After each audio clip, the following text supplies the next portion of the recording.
everyone, welcome back to another anime episode review. I'm the Rat, and this is the Rat's Nest. I'm joined as always by Kyle. Say hi, Kyle. Hello, everyone. So we're back. Last episode, man, this one's doing numbers, right? Did a lot. Hello, welcome to everyone. Kyle, don't say anything. Anyhow, we're back again with Mushoku Tensei, Season 2, Isekai Tara Honki Dasu, Part 2, Episode 12, subbed, entitled something or other.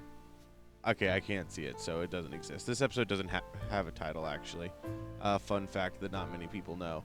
Anyway, Kyle, what did you think about this episode? You can say stuff now, don't worry. It was a very interesting way to cap off the season. What? Sorry. No, please continue. I was going to interrupt you during your segment, and that wasn't cool of me. That's okay. I forgive you. So it leaves things on a strange note, just because I don't know what's going to happen next. But for what immediately just happened there, it's hard to say because now we get to talk about polygamy in Mushoku Tensei, and it's a concept that in most other medias, it's usually looked at as a negative thing. It's usually frowned upon, where, it's like you're cheating on, you're trying to find a way to kind of cheat on someone. You're trying to do something that isn't considered the norm. But I find it fascinating how this series is trying to tackle that concept in a way that is played up in a genuine manner. Yeah. So real quick before I give my thoughts on stuff, if you're new here, what we do is I know everything about Mushoku Tensei except for whenever I forget very basic details on a daily basis, and Kyle is an anime only, and we sit here and we talk about stuff, and we're so glad you could join us for the final episode. That's so true. Anyhow, my thoughts on the episode was I think it was pretty perfect. I don't think they could have adapted this episode much better than they did. And now, if you watched the last video here, I had a few words to say on last episode. And, I mean, my opinion on it has mellowed out a little bit. We watched this episode last night, and we're recording it the next day. But, Kyle can tell you, after I finished watching this episode, I think that this episode was done so well, it retroactively made last episode a little more bearable. I'm still not happy with the first half of last episode. I don't think it was adequate to do whatever. I mean, I talked about that a lot last time. But this episode was pretty perfect. I think it hit the nail on the head in every single scene. I really don't I can't think of anything that I would say I could improve. This is I mean, not to say the most faithful adaptation Mushoku Tensei has had, but I mean, this is a perfect adaptation in my mind. I don't know too many ways that this could have been better. I can't think of any off the top of my head. I know there's probably going to be a few comments of people telling me what could be different, but I am wholly satisfied and thrilled at the adaptation of this episode. I loved it. I really, really loved it. I can't speak on that behalf, but I can say I really did. I enjoyed the episode. God, they really just executed Norn's VA's family in front of her. Right in front of her. Yeah, it's wild. It's actually wild that they did that. So, without further ado, Kyle, would you like to kind of walk us through the episode? This isn't an episode that I think we'll spend too much time walking through the things so much as discussing contents. This is obviously going to be the polygamy episode, where we talk about that, because I do have a thought or two on it. Me as well. We'll get there when we get there. Kyle, lead us through, Kyle. Yeah, I mean, it's a very simple roadmap of the episode. A lot more of the big parts of it come from the discussions that the characters have, but in terms of what happens, I mean, they come back. They go back to, what's the place where the magic school is? Sharia. Yeah, they go back to Renoa. Yeah. That's what it is. Yeah. So they go back to Magic there. City Sharia in Renoa. I'm not a big fan. I probably am, but I'm not a big fan. they go back to Rudy's big mansion. Everyone, they all travel back, and they have to, unfortunately, well, before they talk, Rudy remembers what the man god said about how if he left to go help his family out in the desert area, I unfortunately forget the name. Agreed. That he would end up regretting it. So, he gets really worried. He runs to the house. He's looking around for everyone. And despite all of his worries, everything seems fine. I think the first one he encounters is Aisha. Yeah, Aisha. And, he finds everyone. And, eventually Sylphie, walks in and he's like, oh, Sylphie, are you okay? I'm going to call her Sylphie. Why? Because that's her name. Okay. Coward. Yeah. So Continue, he finds Sylphie, and he's asking her are you okay? She's like, yeah. He's like, are you fine? Are you sick? Is everything all right? She's just trying to reaffirm him, yeah, everything's good. And then she's growing her hair out. I don't know if you noticed. She grew her hair out. Oh yeah, I didn't. I mean, yeah. She grew her hair out. She's pretty banging now, right? I didn't think it was that big a deal, but yeah. She's pretty hot now, right? So anyway, they unfortunately have to break the news to everyone, including little Aisha and Norn, where they all sit in the room, and I think one of them asks "Wait, where's Paul at? Where's our dad?" Yeah, Norn does. Norn asks where Norn. Paul is. And then, what's interesting is, they have a scene where she gets upset, she starts crying, and I'm not trying to downplay it, but it's not so much as anger at Rudeus, because that comes later, but it's more she's upset, and then she's asking him you did everything you could, right? And he's yeah, I did what I could. And he's thankful that he's there, because if not for Paul's sacrifice, he wouldn't be there. Yeah, and he touches on that later too. But I just think that just in general, the writing of this scene was really well done. The dialogue, obviously the voice acting was absolutely phenomenal. Just capturing Norn's grief and anger and sadness there, where she's angry at the situation. And that anger kind of is indirectly, directly put towards Rudy, not because she's mad at him necessarily. It's an outlet to take it out on. Yeah, exactly. I like this scene because it shows just how much Norn has grown over the short time that she's been there. Because if this were a situation that happened near the earlier on, before Norn and Rudy had the scene in the school dorm room, if this was the old Norn, she would have just lashed out completely at Rudy, said all these spiteful things at him, said it's all your fault. But she's showing how much she's changed by trying to she try to hold the reins back on getting so much mad at Rudy, but more so just like you said, mad at the situation. Mm-hmm. He's dead, and that's the upsetting part, and not he did it. Yeah, exactly. It's also it's really sad. A little bit of an understatement there, right? Yeah. But Norn has of all her siblings spent the most time with Paul. Oh yeah. Because Rudy just spent a few years growing up. The first 5 years. 7. He was 7 when he was shipped off to Roa. Oh yeah, because he had his 10th birthday. He had his 10th birthday at the Gray Rat. Yeah, right before Turning Point 1. Yeah, and so I think he was 7 when he was shipped off. So you spent 7 years with him. Then 2 days. I think it was a little more than 2 days. It was around 2 days. And they had the talk. And then a week plus here, maybe. Here. So they didn't spend too much time together.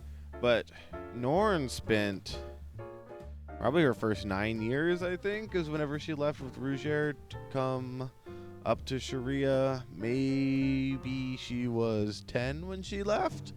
9-10 years of her life spent with her. Because Aisha was away for about 2 years as well. Yeah. So Norn is the one who's closest to Paul. closest to Paul. She spent the most time with him of all the siblings. She was the most attached to him. Obviously, we know with the Volume 5 stuff back in Season 1 whenever they first met up. Everything that happened, earlier this season too, knowing how much Norn looks up to and respects Paul, and loves him, and just how important he is to her. We've seen very clearly throughout this entire season.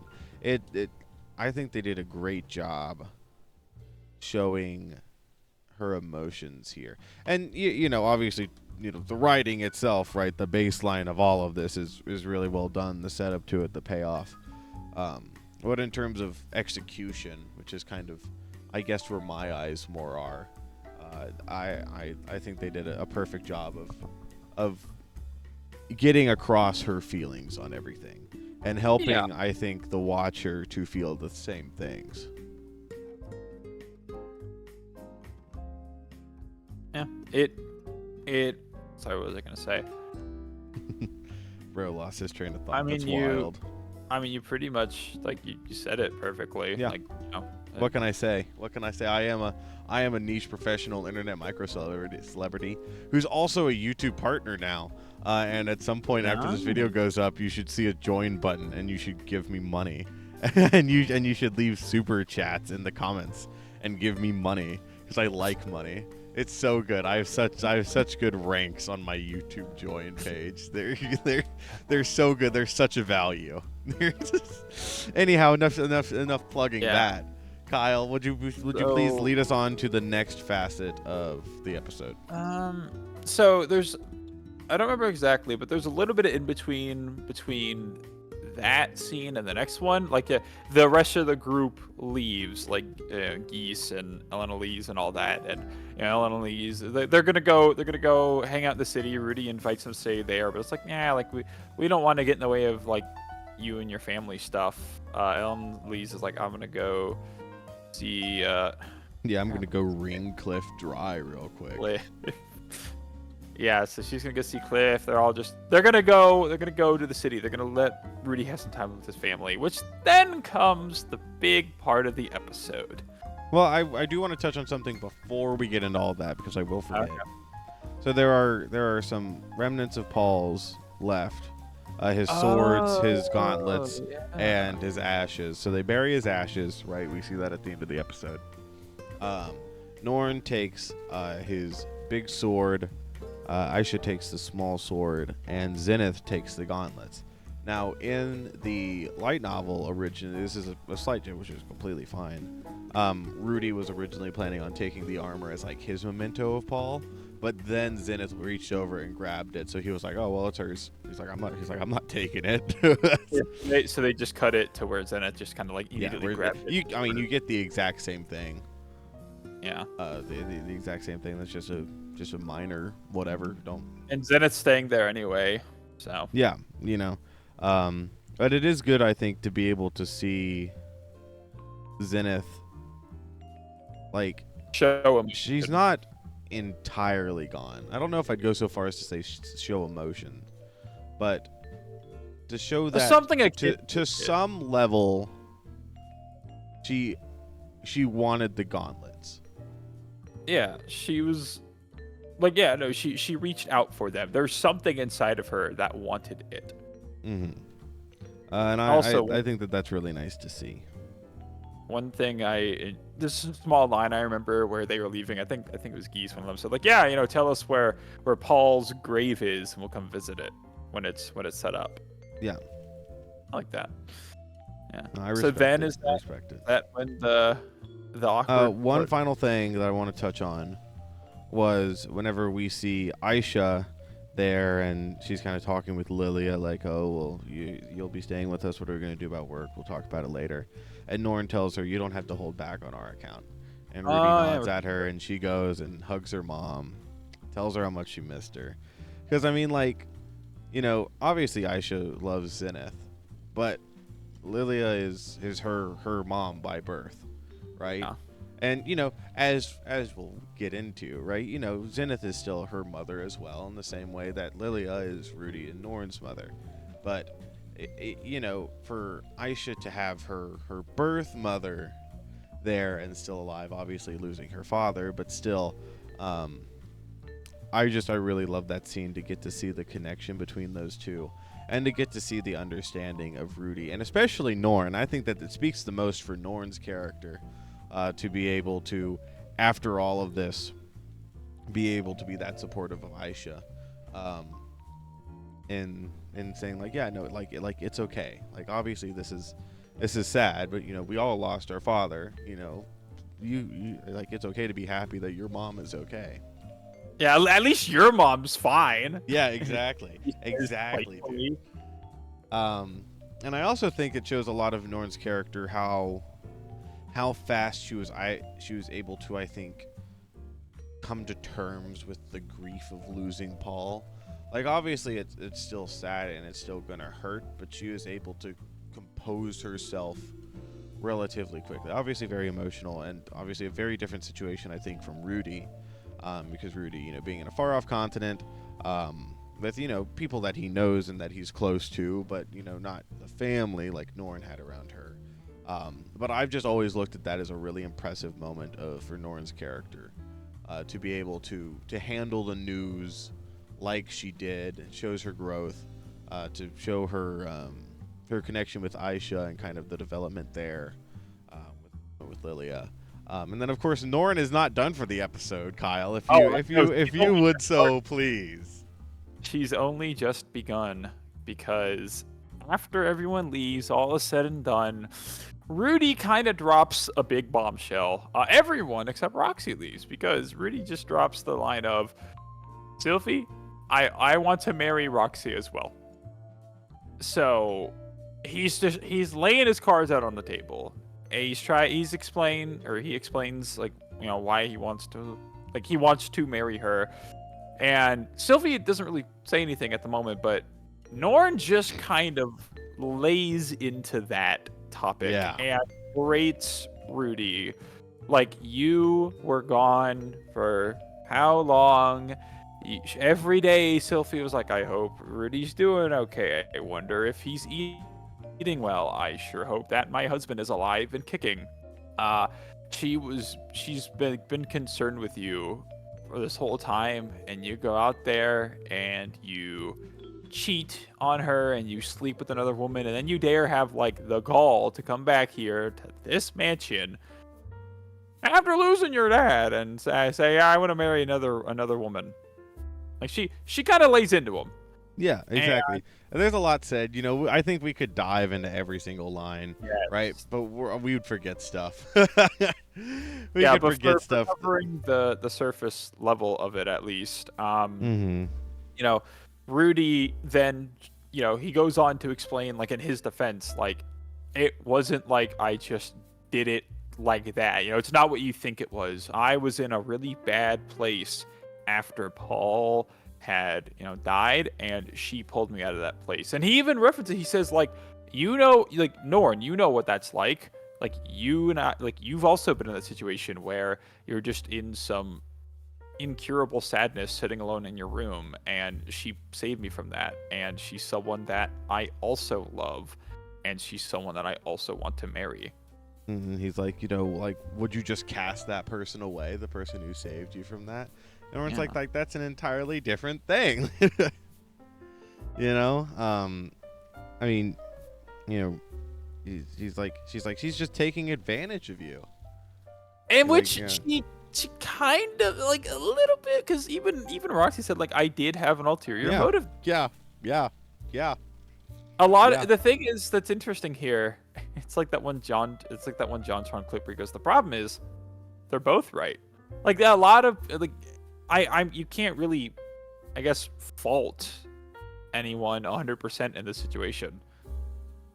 Like, no, I mean, that's the interesting part of it. Like, there's no bad guy here. Roxy had an ulterior motive. However, the bulk of what she did was out of, like, wanting to help Rudy. Yeah, it was out of love for Rudeus. And, inversely, out of his love for Roxy, it's what he did, even though he's married. And Norn, I think, it was more like his love for Roxy grew out of what happened. Yeah. That's a better way to phrase it. And then Norn's also Norn is right in what she's saying, because like, yeah, she spends all this time worrying, and you come back, you're like, hey, I want to marry someone else. It's like, what about the commitment you already made with a baby on the way? Mm-hmm. And then I don't remember exactly what builds up to it, but I remember. I think Norn tells Roxy, like, you just need to leave, and Oh Roxy's yeah, like, or Roxy's like I'll just leave. You're right. I think and Roxy is like, I'll Rudy, just leave. You're right. Like I think Rudy says like, I no, don't like I don't need like, to be you here. stay. And Rudy's like what? Like he's like I can't just let her walk away. He's like, I promised to make her happy. He's like, this is like, there has to be something. He's like, I have to think of something. And he starts to say wait, and then we hear Sylphie say wait. Oh yeah, Sylphie. I forget. Yeah, And then this Sylphie is Sylphie like, effect. Norn, thank you, but I can speak for myself in all this, and I'm Norn, fine thank with you it. for cooking him on my behalf. However, let me cook. And then she TLDR polygamy. Okay, but no. So Yeah. what she actually goes on to say, and you can help me fill in some of the details here, Hmm. is she basically says like, yeah, I expected something like this to happen. Yeah, she didn't. She did, in Which is, fact, 100% expect something like this to happen. That is true.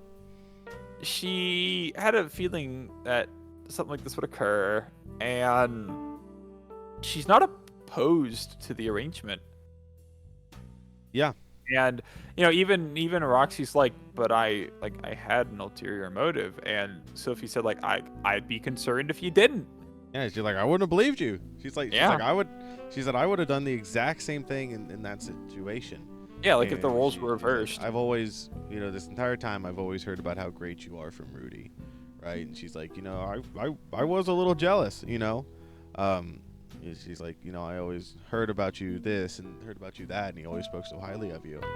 It's like, but hearing what you did for him, and But she grew out of that in jealousy. the moment that I couldn't be there, knowing what you did for him, and how the place you helped him out of, and meeting you now and seeing that you're just a normal girl, you're just like me. And that's what she says. She said, says the line, you're just like me. She's like, so I approve. I'm fine with this. And yeah, so this is where we get into the interesting topic of conversation, Kyle, is Polygamy. the exploration of polygamy in Mushoku Tensei. Now, I will preface this discussion by saying, me personally, I don't like polygamy. Polygamy, I don't. This is gonna sound contrary to a lot of stuff that I'm gonna say. I don't think polygamy can work in the real world. I guess on a general level, I don't, because like that's hard. It's hard for me to say that and then go on the what I'm about to say about Mushoku Tensei. I have a weird thought I want to intrude with. Yes. Is it kind of like, and I'm not trying to derail the whole conversation here, but is it kind of like how people say that they think, like, if everything worked as intended, like how they think communism could work, except that because we're people and we make faults, that's why it couldn't. Like, are you like you're saying that? Like, I guess it's like the thing of if people were quote unquote perfect, then right? it could work. Yes. And I think that's kind of what we see in Mushoku Tensei, not calling these characters perfect characters. Oh, they are far from. But saying in the context of making the relationship work. We're playing devil's advocate for a fictional story here. It's really hard to word my, but me personally, I don't like polygamy. I don't like it either. I don't want to be around it. I don't want to be near it. I wouldn't touch it with a 10-foot pole, dude. I would not do that. But I think that Mushoku Tensei exploring it is one of the best things that it could do, Kyle. Now, listen, I'll probably do a video essay on this at some point. I say that I have a ton of video essay ideas. Now, the problem is, will I actually do them? Who knows? But the exploration of polygamy in Mushoku Tensei is part of what I think helps it to become more of a perfect isekai. The funny term that I like to throw around a lot. Perfect isekai being a series that explores the potential of being in another world to the fullest. Now, Why does polygamy do that? Because it's so different from our own. Mushoku Tensei exploring the ideas of polygamy is really, I think, one of the best ways that it goes about subverting our own moral codes. Because generally, in our world, polygamy is very much frowned upon. In most cultures, it's very much frowned upon. In Mushoku Tensei, though, it's a different world. And it's pretty common. I mean, you look at nobles, and, still, obviously, nobles in our worlds had multiple wives and everything like that.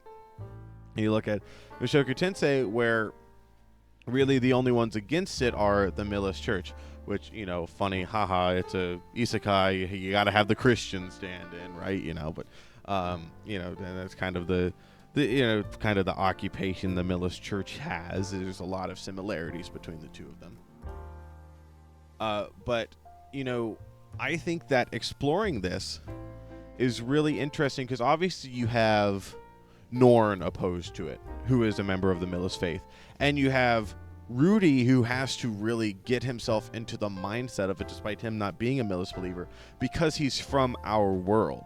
And I kind of touched on this last episode in my rant, talking about why getting us to fall in love with Roxy with Rudeus is so important, and part of the reason why Mushoku Tensei is positioned to do that really well is because you have Rudeus, who has to come to terms with it himself from the same mindset about it that we have, right? And so getting to explore this, I think, is really what helps differentiate it even more, because it's not just our world with swords and magic. There are serious cultural differences, right? And I think that is extremely interesting to see. It's one thing to say there are cultural differences, like, oh, look at what funny food they wear, look at the wacky clothes they do. It's like, yeah, having multiple wives is completely normal.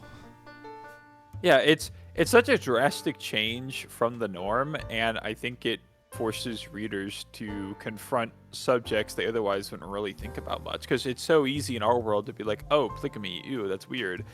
And, you can still think that reading Mushoku Tensei. You could then it at least has you try to think like, well, is it possible to be able to have love for more than one person in a way that's not treated as the bad person or a joke? It's trying its best to be as serious as possible with this, where Rudy is genuinely committed to these two people. Yeah. And I want to see where this plotline goes. Wanting to see where plotline goes doesn't mean that you agree with the subject involved. Yeah. I mean, I don't like polygamy. However, I am curious to see. This is one of the few times. I think this might be one of the only times I've seen polygamy in a series that's trying to be tried to play seriously. Trying to explore that concept in this other world. Yeah, most of the time you see it is going to be in cheap, stupid harem shows that only do it because the author was too weak-willed to choose a girl to win at the end, right? Shout out to quintessential quintuplets, by the way. I don't like the fan base, but I do respect the author a lot. I think the series itself is pretty decent. It's been a second since I've read it. I'm talking too much about quintessential quintuplets. That's more than I care about it. But so often, it's never explored, like you said, seriously. It's just kind of a throwaway thing, and it's, again, we'll put that label on it of harem. It's not called what it is, which is polygamy. And I think that's one of the things that Mushoku Tensei does so interestingly here, is that genuine exploration of it. And also one of the things that I think is interesting, where, Mushoku Tensei being the godfather of isekai, having, he has two wives. It's a harem end, right? It's canonical harem end. He has two wives. Having that, and, kind of the harem end part translating over, but not the emotional complexity of it transferred over, because it is. Roxy, says to be honest, I feel a lot of guilt towards you. This wasn't an easy decision for her to make. Obviously wasn't an easy decision for Rudy to make. But Sylphie, growing up, she's like, I expected this. And even later on in the episode, she's talking to Norn, and she's like, Paul had 2 wives too. He's like, would you ever say that to Lilia? He's like, I was gonna bring it up. yeah, and looking at it, right, in this world that we've seen already, like Rudeus and Norn both treat Lilia like their mom, and she is. She was just as much a mother to them as Zenith was. And even going back to season 1, whenever the whole thing happened, where Paul got Lilia pregnant and yada yada yada, and Rudy saved her and kept her in the house by saying so now I'm gonna have 2 sisters from 2 moms. He's like Lilia is family to me. I think that this exploration of Mushoku Tensei's exploration of how different a family dynamic can be is one of the best things it does in exploring the concept of being in another world. Because, sure, you're not going to have to deal, if you were to, say, do a series like this, but set in our world and explore polygamy, that's going to be one beast, right? But exploring it in a world where it's normal and where it's just a part of life, I think, as opposed to something crazy and taboo, I think that presents a lot of very interesting opportunities, and opportunities that we've already seen in these past 2 episodes, despite last episode maybe not being as perfect as this one is. And I really, really like how it explores it. I like that it does explore it, and I think that it's well done. And I also think that it's very difficult to do well done.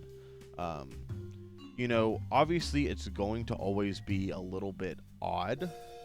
I think that I don't know that I don't want to put words in your mouth, but I don't think that we could ever, truly comprehend the mindset of a polygamous throuple. I'm certainly not going to claim to, and so it's always going to feel a little bit weird to see such a genuine relationship like that.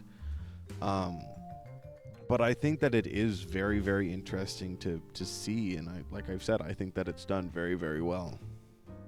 Yeah, I was saying earlier, I was going to bring it up. If that didn't happen early on in the series, if it was just Paul, Zenith, and Aisha had their brownish kind of hair, she was the blood child of Zenith and not Lilia, and Lilia didn't exist. I think that helped kind of cushion the blow, where we seen it happen already. We didn't think too much. Not to say we didn't think too much of it, but you see it as it's the side character stuff. Rudy leaves, and you have all that stuff happen after.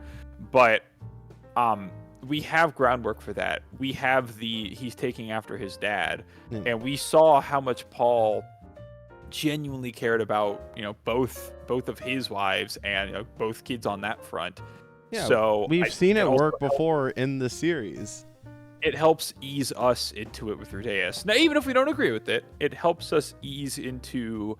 Yeah, it makes us more willing to see where this goes. Because I don't know. I think if that just didn't happen early on in the series, and it was just this is the first time we've seen main character polygamy stuff, I think it'd be a lot more off-putting. But because Paul was there, and we'd already seen it, I'm curious to see. I am now curious to see where this plotline goes. How is he going to balance loving 2 people? How is he going to handle that alongside having a daughter, also which he has now? We'll talk about that. I do want to clarify one thing though. In the context of the series, I'm all for it. I love it. In real life, I'm not a fan of polygamy. Yeah, in the context of the series, I'm all for it. I'm like, go Rudy, go. I'll Get have your to bag. He's in his bag. What can I say? Yeah, I'll have to see a season 3 first, because we're getting the start of it now, and I'm interested in seeing where it goes. I don't know how I feel about it until I see more of it. I think that's fair. Just for reasons aforementioned. We've got the start of it, and it's kind of hard to know how I feel whenever we only have the starting point.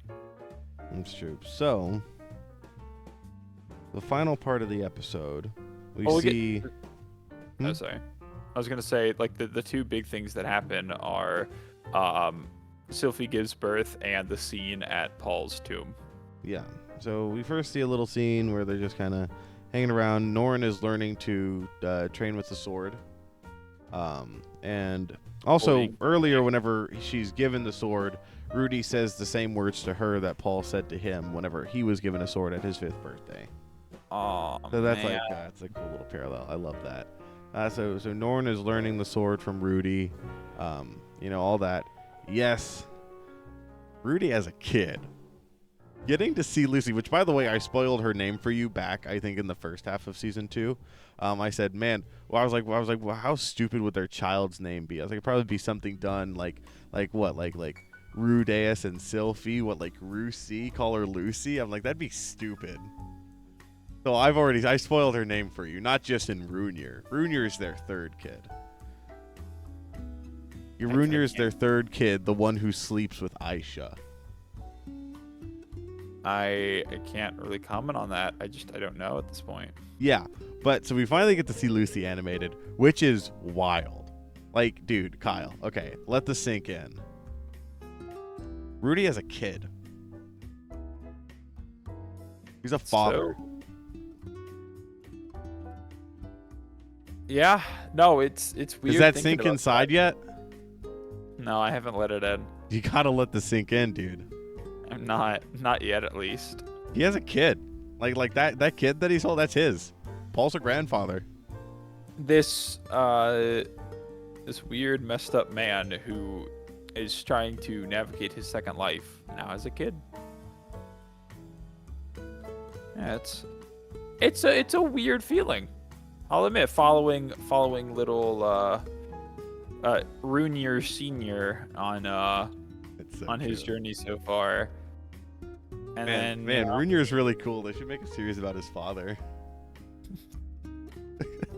Like the stupid Dragon Ball shit with Gohan. I was like, man, Goku's cool. They should make a whole series before Z about him. Yeah, it's crazy. No, but I think that this is I love it. I'm so happy to finally see Lucy. She's here. Rudy, like, being a father. How many series have their protagonists have children? I'm not counting Naruto because Boruto doesn't exist, and Dragon Ball sucks. Well, okay, one thing I will say is when they usually, and I might be generalizing here, but it feels like the direction that it goes down is when a series like this is ending or near the end, that's when it's like, oh, they have a kid, and like the last chapter or 2 wrap up with their kid. Like I can't really tell you how many of them have these main characters, especially Isekai, have kids in like not even the halfway point of the story, and then it's like, oh yeah, I'm a dad for most of it. Yeah, that feels like Endgame or like the last 2 chapter kind of territory. Now I'll also say this is, for all intents and purposes, the halfway point of Mushoku Tensei. Okay. Like for all intents, you could make the argument post season 3 is the halfway point. I think of this as the halfway point because Turning Point 1 is finally done. They have Zenith. Paul's dead. Rudy's the head of the family.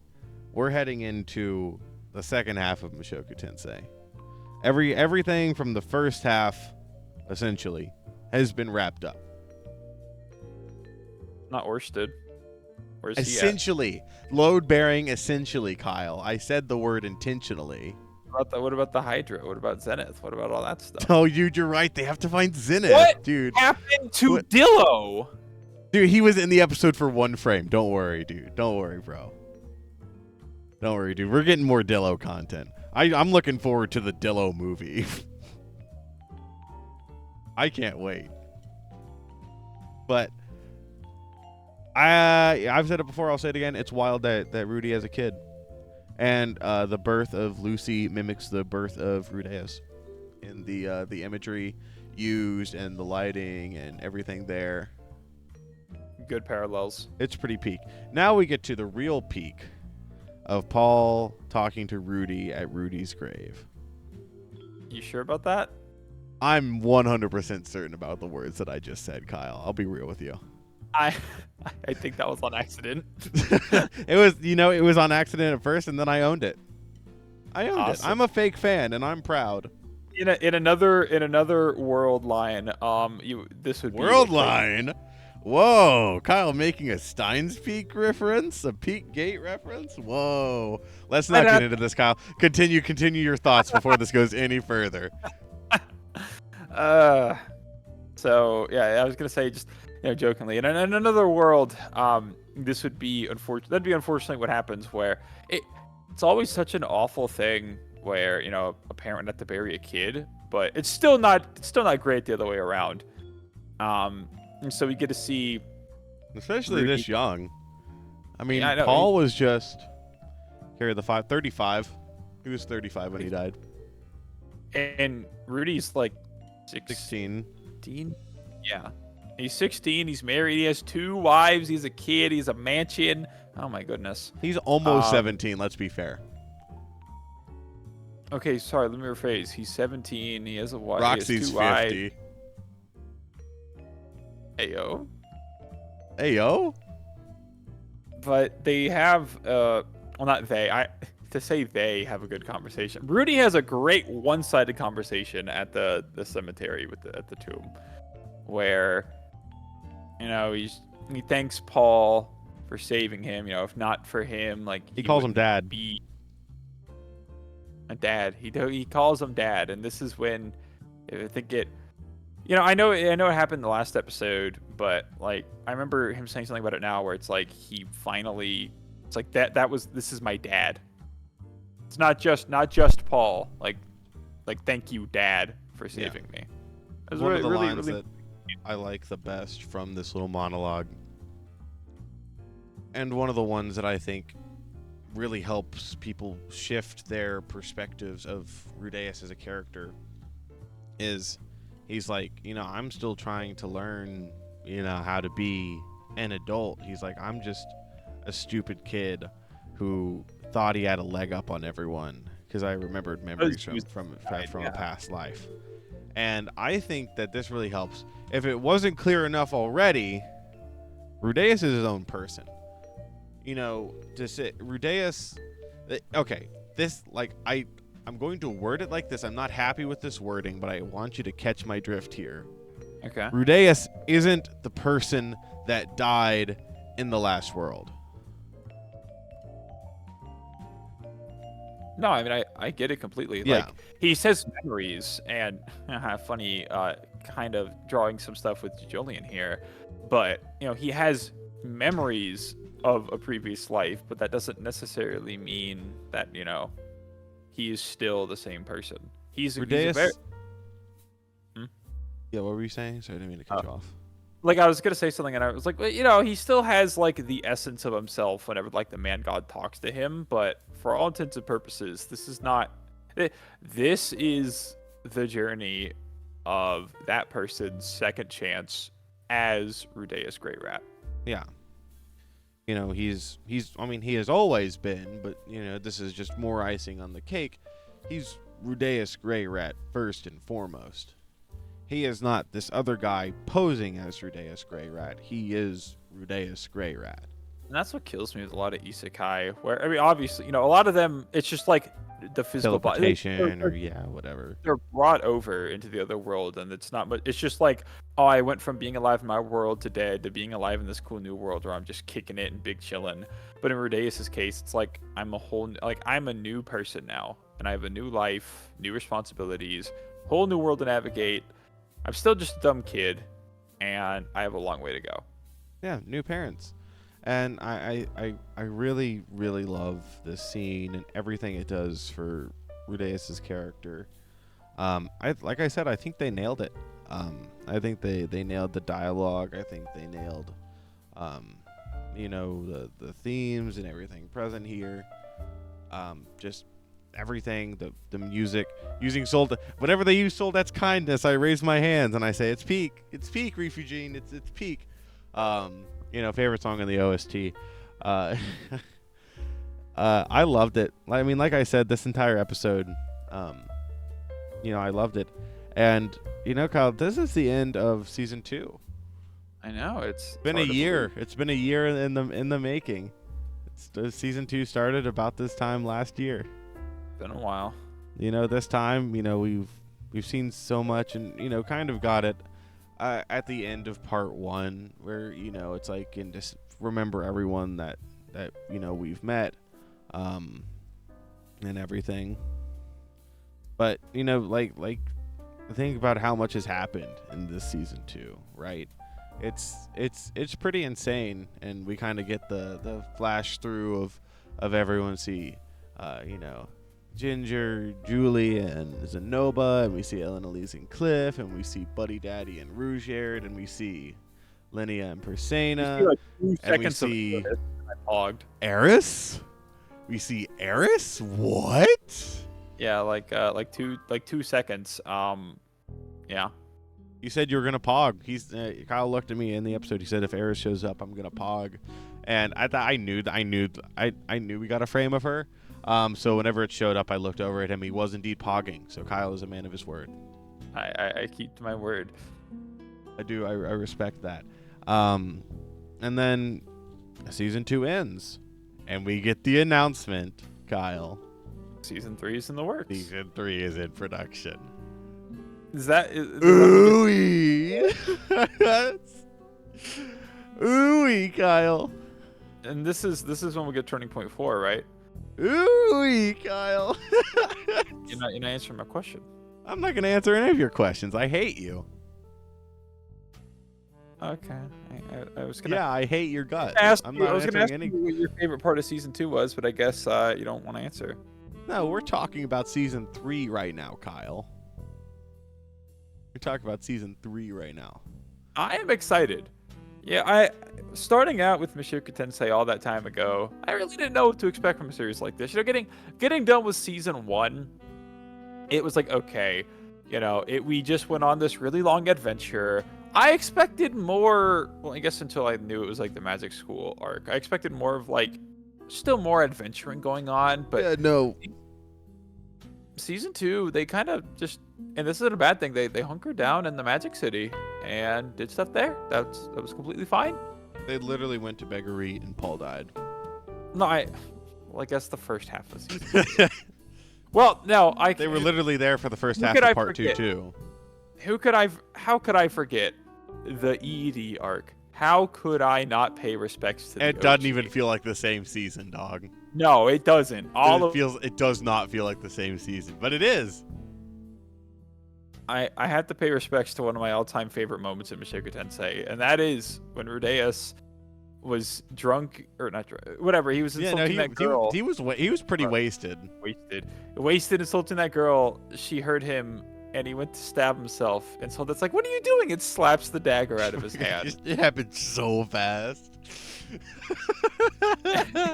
It was over. Does not feel like the same season at all. No, this was great. And actually, I guess in the interest of, I say in the interest of time, as we've hit 48 minutes, right? We can record another video, I think, talking about part 2 and season 2 as a whole, and kind of do all our reminiscing there. But whenever we do that, I'll give all the stuff. Thank you. But thank you all if you followed along weekly. It's been fun, been a very fun journey. Obviously, some very interesting things. We're finished up finals for me, and then I went to Hawaii for a month, had to record a few episodes there. And now we're back. It's been a very, very fun season to watch and record and give me money. What final thoughts do you have, Kyle? This has been a fantastic second season, and I can't wait to see what the third season has in store. Neither can I, dude, if you'll believe it. I don't know if you'll believe that, though. I mean, I do hate Mushoku Tensei. I don't think that you do. I think for a person who dedicates so much time and energy and effort to talking about it, I think you like it. Capping. Pure cap. 100% cap. They sell you at gas stations. That's how much cap you are. That was a horrible joke. I'm ending it. I'm cooked. My brain's cooked. Anyways, if you're this far in the episode, then obviously there's time limit. Make sure to like, subscribe, leave a comment telling us what your favorite part of this episode was. Thank you all for watching. We certainly hope you all enjoyed. We will see you all next time in the Season 2 Part 2 review. Bye-bye. Bye.